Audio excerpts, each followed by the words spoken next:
जैसे जिया पे करे प्रिय हत जी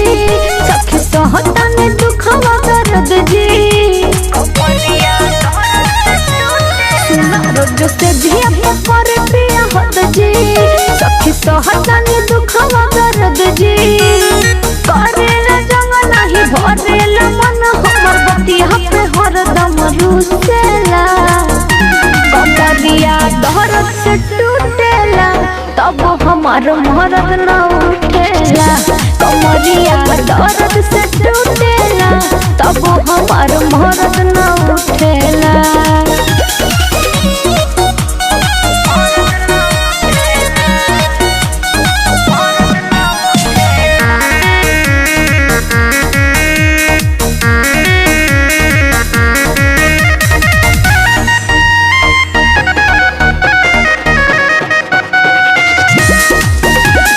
दिन में करेला सुइया दवाई दिन में मानेला बतिया के करे हरान जब होला अंधार मुझे घुसला जरतिया के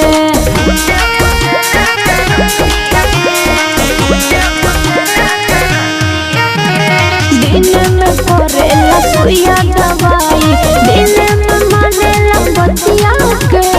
करे हरान जब होला अंधार मुझे घुसला जरतिया के कोई चहल सिद्ध नया नया विधोई रहन पिया के न छूटेला कमरिया दर्द से टूटेला तब हमार मरद न उठेला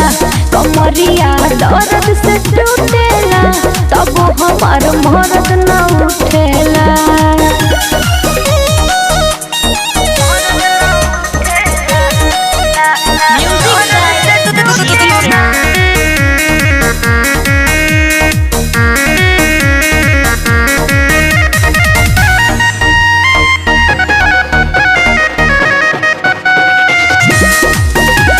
भूतानी के गजबे रहना बा होता में सखी गजन हो होला ना भर देला दहिया के कोड़ तब कान्हा के मन न भरे हो